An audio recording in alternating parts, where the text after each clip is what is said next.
Joining us in Beijing, Liu Zhiqin, senior researcher from the Chongyang Institute for Financial Studies with Renmin University of China, and in Jakarta, Ibrahim Rahman, senior research associate at Indonesia Financial Group Progress.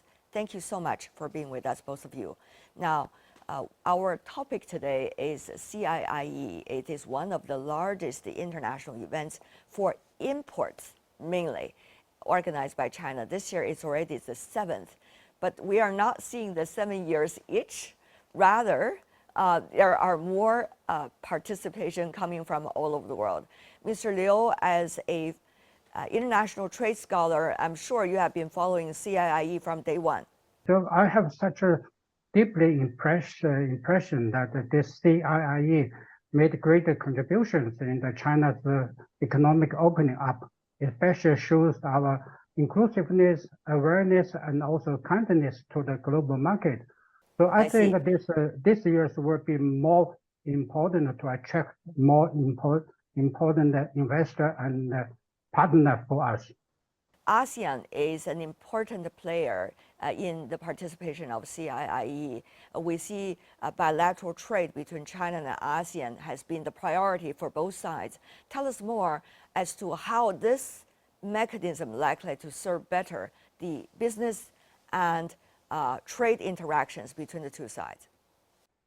Yeah, I think event like this will increase better cooperation between China and ASEAN, knowing that trade between ASEAN and China has been emerging since a couple of decades. And for Indonesia in particular, it is very important knowing that China economy is always one of the most important driver to stimulate Indonesia's economy as well. So in our study, we estimated that 1% increase in China economy will be translated into 0.25% increase in Indonesia's growth. So of course we have to maintain any possibility to leverage trade activities between region, and I think China and ASEAN countries are good complementary.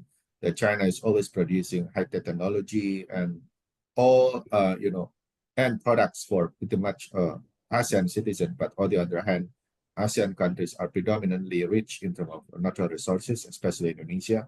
So it will be good complementary in the future to keep track what's going on and to see any other possibilities to increase bilateral trade and regional trade between ASEAN and China. Not only that, we also see this specific CIIE is going to try to support in a big way the least developed countries. According to the latest the United Nations report, we have about 45 least developed countries in the world, and 33 of them are coming from the continent of Africa. I understand there is special booth being set up at CIIE offered to these economies and vendors for free, so that they can have also an entry point into one of the largest expo in the world. To ASEAN, Indonesia particularly, is this pillar of trade and economic growth among ASEAN economies. As the CIIE taking place, the Indonesian president, who has been sworn in new into the office, will also visit China. So how do you see, the synergy between China and ASEAN, Indonesia particularly, and the interactions between political relations and the next level of trade between the two countries? Yeah, Indonesia and China has been, the relationship between Indonesia and China has been growing dramatically during the last couple of years, especially driven by, more investment activities, especially during Joko Widodo era, which has just ended last month. So with the new president, Prabowo Subianto, continuing the presidency, I think it will be giving a lot of opportunities in the future. Joko Widodo, for instance, has stressed the importance of increasing the value of Indonesians' economy, growing from natural resources and adding more value added on it by activities such as of nickel downstreaming, which is then being used as China as the leverage for electric vehicles, for instance. So in the future, I think the direction of collaboration should be aimed at fostering not only that we are producing raw materials, but also more involved in global value chain and technology value chain, where China is leading the world. So not only that we provide raw materials, but also increasing the role of Indonesia as a provider of natural resources and increasing the capacity as one of the probably one of a producer in electric vehicles, as the symbol of technology and advancement of technology in the world. We understand there's already tremendous amount of Chinese investment in Indonesia, for example, about developing nickel as raw materials, but also establishing factories as well as businesses, joint ventures and so on electronic vehicles and clean energy. How do you see this will be reflected at an occasion like CIIE, one of the largest international expo and certainly the largest for import? It is always a challenge for other countries to really understand China's market. So when we have this type of event, then we see even though that China is producing pretty much everything, then we understand the niche market that China economy is still facet that countries like Indonesia, Vietnam, Thailand, other ASEAN countries can fill in. So I think this event will give us some more glimpse on what to do as countries surrounding one of the largest economy like China, and to be able to take advantage of internal market, which is actually currently growing with pace of unimaginable pace of development. Now, the debate about electronic vehicles, especially the EU's decision now to exert tariffs on Chinese made electronic vehicles, have created such a stir about the future of trade even. So how do you see these issues likely to be articulated at CIIE among the business communities from both sides? I think the EU, the tariff on China's EV cars will have some negative impact in the business affair. But in fact, in the CIIE has less influence, because I think that from both sides, they know the importance of cooperation, especially in the green technology transfer and also including new energy vehicles. CIIE gave a good platform from both sides to learn from each other, also from the green technology transfer and also from other points, especially from medical equipment, because this is also closely linked together. The European society and the community are very optimistic with the cooperation with China in the future. No matter they have some difficulties or pressure from the government side, but actually from business side, that they are really preferring to have more investment in China. Also, they are believed that to have more profit that they can earn from Chinese development. One of the backdrops of this CIIE, the seventh, is it is taking place at a time when there are geopolitical tensions. There are certainly debates about the future of WTO. There's also a tremendous amount of worries about protectionism, unilateralism in trade practices. For example, exerting tariffs, exerting unilateral measures on international trade, which has been based on rules by WTO and beyond. So what is the significance of this interaction this time? In the absence of the role of the US and Europe, which are currently pretty much looking inside their own problem, I think China's role is very important to be the new locomotive of the global growth, especially for countries in the southern, in the emerging nation category, so that we can keep the momentum of growth, which is, in jeopardy if we cannot maintain it in good way, and especially in ASEAN countries. We believe that the maturation is there. I mean, countries like Indonesia has been far away from achieving 10%, which we have achieved some decades ago. So these opportunities are giving us more promise that, trade is still the engine of growth for all countries. And knowing that China is the most important partner for Indonesia and ASEAN, the event will guide us towards understanding better the market.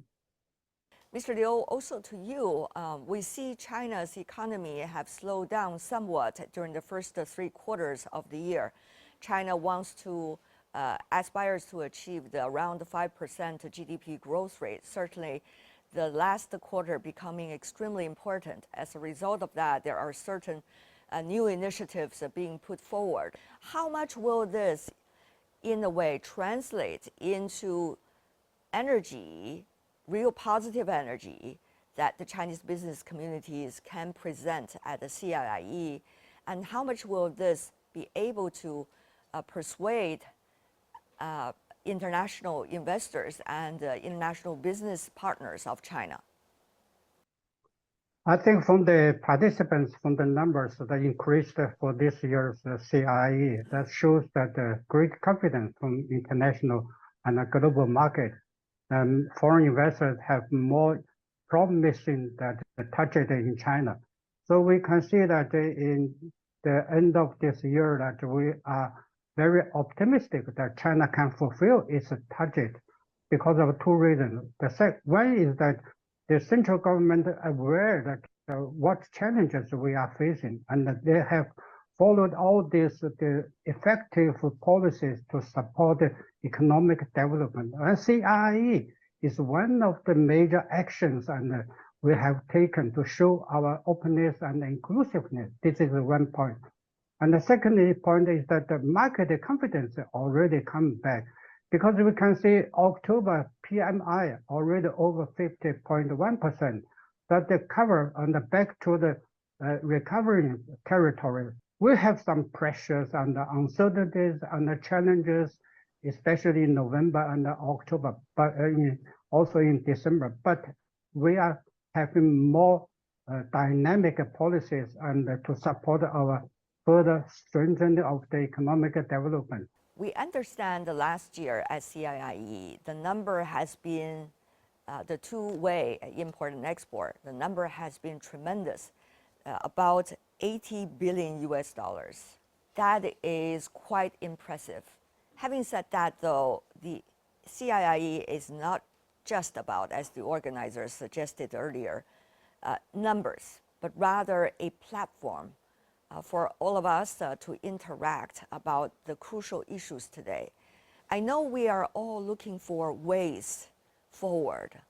Now, how much do you see, for example, with the taking place of some of the discussions on the sideline of CIIE under the banner of Hongqiao Forum, mainly on policy discussions and correlations, will provide some new momentum for a complicated and yet crucial international trade environment? Mr. Rotman. Yeah, it is very interesting and important, like I said before, that emerging countries are actually facing declining source of growth more and more, and keeping an effort to see possibilities in China economy as the major partner is very important for us. Not only to maintain our economic growth, but also to see enhancement and enlargement of the economic value added. Especially in Indonesia is very important, as we target under Prabowo Subianto's presidency, we target to achieve 8% GDP. And that 8% GDP require extra effort, which is extraordinary, so that our trade proportion to GDP should also be increased.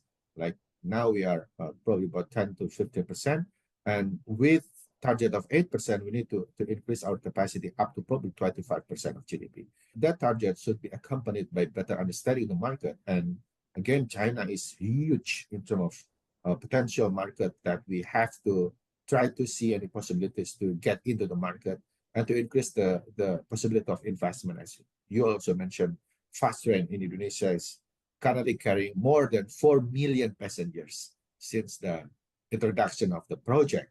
And it has been reducing a lot of economic loss due to traffic jam, due to the time we have to take to travel from Jakarta to Bandung. So the sad event of the forum will maybe important for us to realize yet another potential project, potential collaboration between countries, especially for Indonesia, knowing that China is always our brother, to achieve the dream of increasing the maximum welfare of society. I think this year CIIE will have some forum that focus on policy support. I think policy support are the major driving force in China's development, especially for the import business. We need that to give more courage for foreign investors and foreign participants to see the brilliant future of China's market.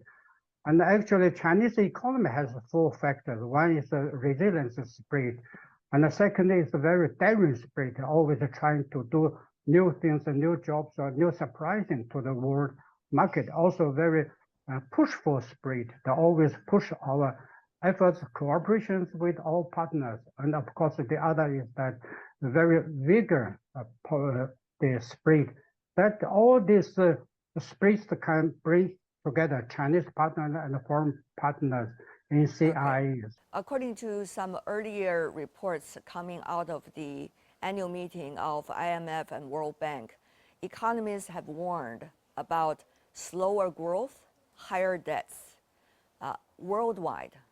Certainly, mechanisms like CIIE hopefully can provide more momentum and also synergy for better growth. Thank you so much for both of you joining us. Appreciate it.